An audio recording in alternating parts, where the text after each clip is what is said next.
પાદરા બિલવાલ ખાતે આવેલી પાતોડ સબરી વિદ્યાલય અને જ્યાં વિશેષ કાર્યક્રમનું આયોજન કરવામાં આવ્યું હતું. અહીં ફેસ્ટિવલ ઇવેન્ટનું આયોજન કરવામાં આવ્યું હતું. વિદ્યાર્થીઓ દ્વારા અલગ અલગ પ્રોજેક્ટ થકી પોતાની કળા દર્શાવવામાં આવી હતી, જેમાં વડોદરા મહાનગરપાલિકાના ડેપ્યુટી મેયર ચિરાગ બારોટ ખાસ ઉપસ્થિત રહ્યા હતા અને બાળકોને પ્રોત્સાહન પૂરું પાડ્યું હતું. નાના બાળકો દ્વારા અલગ અલગ વિષય પર પોતાના પ્રોજેક્ટ્સ બનાવવામાં આવ્યા હતા, જેમાં ફૂડ, ટ્રાફિક અવેરનેસ, પર્યાવરણ, સ્વચ્છતા અને મની પ્લાન્ટ જેવા વિષય પર વિદ્યાર્થીઓએ પોતાની કલા પ્રદર્શિત કરી હતી. 250થી પણ વધારે બાળકોએ આ ફેસ્ટિવલ ઇવેન્ટમાં ભાગ લીધો હતો, જેમાં પ્રોજેક્ટની તૈયારીમાં 15 દિવસનો પણ સમય લાગ્યો હતો. સરસ, એટલું સારું એક્ઝિબિશન કર્યું છે કે હું બધા જ ક્લાસમાં વિઝિટ કરી આવી છું.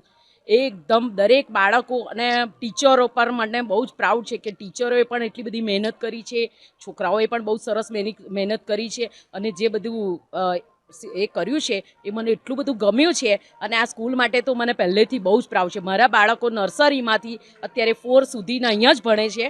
મને બહુ જ પ્રાઉડ છે આ સ્કૂલ માટે. Very nice. વૈભવી બ્રહ્મભટ્ટ. સો આજે શબરી વિદ્યાલય પાટોદમાં અમે એક એક્ઝિબિશનનું આયોજન કર્યું છે. હું Purnima Jha Trivedi as a principal over here. આજે અમે જે એક્ઝિબિશનનું આયોજન કર્યું છે એની પાછળનું મેઇન એમ એવો છે કે બાળકો પોતાના પ્રોજેક્ટ્સ લાવે, પ્લસ પ્રોજેક્ટ્સ તો બાળકો કરતા જ હોય છે, પણ એની સાથે એનું પ્રેઝન્ટેશન બી બાળકોને શીખવાનું ખૂબ જ જરૂરી છે. કારણ કે આજના યુગમાં બાળકોને પ્રેઝન્ટ કરવું, સ્ટેજ પર ઊભું રહેવું, બોલવું એ ખૂબ જ મહત્ત્વનું છે. તો એ જ વસ્તુને ધ્યાનમાં રાખી અને અમે પ્રયત્ન કરીએ છીએ કે અમારા બાળકો એ માટે રેડી થાય, કોઈ બી વિઝિટર્સ આવે એને ફેસ કરી શકે અને આગળ પણ આવી જ રીતે વધે. So thank you so much. ખાસ કરીને વાત કરીએ તો સોશિયલ મીડિયાનો જમાનો છે. આજકાલના છોકરાઓ મોબાઈલથી એમને છોડતા નથી અને આ યુગમાં તમે પ્રોજેક્ટ તૈયાર કર્યો છો, શું કહેશો તમે? હા, તમારી વાત સાચી છે કે અત્યારે મોબાઈલનો યુગ છે.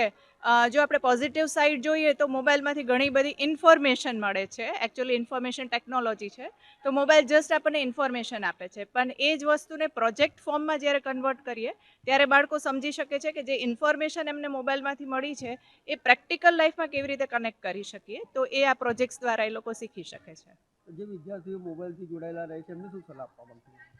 મોબાઈલથી જોડાવામાં પ્રોબ્લેમ નથી, પણ એ જ છે કે જો બાળકો ના સમજી શકતા હોય તો પેરેન્ટ્સને ઇનિશિયેટિવ લેવું પડશે કે કેટલો મોબાઈલ, કયા સમયે મોબાઈલ. અધરવાઇઝ આપણે એમ ના કહી શકીએ કે મોબાઈલ યુઝ જ ના કરે, એમાં બી યુઝફુલ વસ્તુ હોય છે, પણ લિમિટેડ અને પ્રોપર વસ્તુ જો એમાંથી ફાઇન્ડ આઉટ કરે તો એ બી યુઝફુલ છે એમની માટે. विद्यालय पाटोद स्कूल में एक एग्जीबिशन का आयोजन किया गया है. इसमें हर बच्चा हमारा जो स्कूल का उसका दिमाग से जो भी प्रोजेक्ट बनाने का उसका मन में जो ये हुआ है उसके हिसाब से सब प्रोजेक्ट बना के रखा हुआ है. और उसके पीछे हमारा सब टीचर्स का भी मेहनत लगा हुआ है. जिन लास्ट 15 दिन से ये एग्जीबिशन एक सक्सेस बनाने के लिए वो लोग बहुत कोशिश कर रहे हैं. इसमें सबसे खुशी की बात ऐसा है जो 10 साल का 12 साल का बच्चा आज का अपना पर्यावरण के बारे में बात कर रहा है और अपना पानी बचाने की बात कर रहा है और एनर्जी बचाने की बात कर रहा है, ऑयल का यूसेज कम करने की बात कर रहा है. यह सब सुनते हुए बहुत अच्छा लग रहा है, क्योंकि अपना जो यंग जनरेशन आज से परिवार के बारे में विचार करना शुरू करे, मतलब अपना देश का भविष्य बहुत अच्छा होगा. हर एक बच्चा हमारा स्कूल में, हर एक बच्चा को उत्साह बढ़े, उसका अच्छा नॉलेज मिले, उसके लिए जो भी कोशिश करने के लिए हम कोशिश करता रहता है. हमारा एक ही लक्ष्य है, हर एक बच्चा को अच्छा से अच्छा पढ़ाई दे, उसका दिमाग उत्साह हो, उसका एक्सपांशन हो, एक्सप्लोर हो, सब कुछ अच्छी तरह से करके एक अच्छा सिटीजन बनाने का कोशिश करता जाता है. तो पढ़ाई के बारे में कभी शबरी विद्यालय पीछे हटता नहीं है.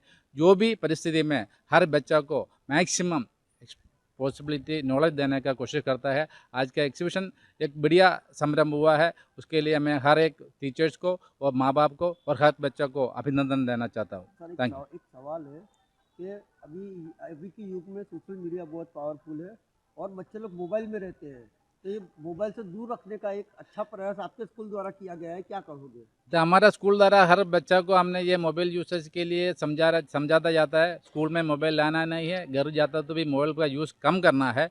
सबको एटलीस्ट कम से कम एटलीस्ट 18 ईयर्स तक पढ़ाई में सबसे ध्यान देना है. मोबाइल तो आगे भी बच्चा लोग हर यूज़ कर सकता है, पर माँ बाप से भी हम विनती करता है जो बच्चा लोग को जो मोबाइल का एक्सेस कम करे.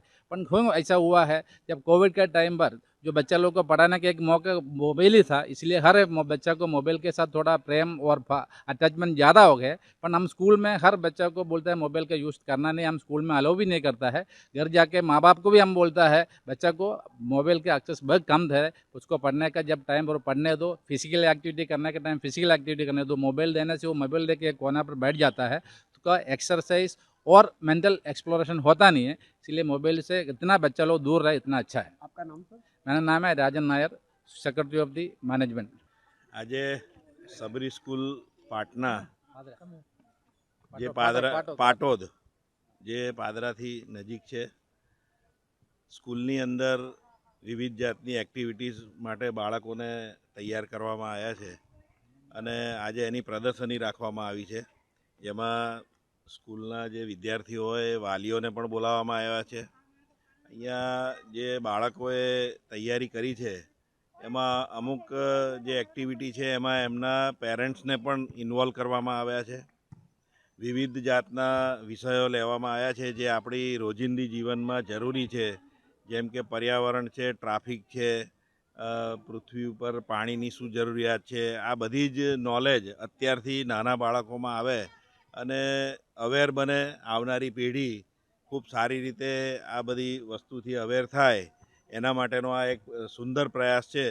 હું સ્કૂલના મેનેજમેન્ટને ખૂબ ખૂબ અભિનંદન આપું છું કે આ રીતની સુંદર એક્ટિવિટી આ સ્કૂલમાં તેઓ ચલાવી રહ્યા છે અને બાળકોને આનાથી ખૂબ જ સારું નોલેજ આવે, એમને બોલવાનો પણ એક મુહાવરો આવે અને સારી રીતે એમના જીવનમાં તેઓ આગળ વધી શકે એ રીતની એક્ટિવિટી આ સ્કૂલ કરાવી રહી છે।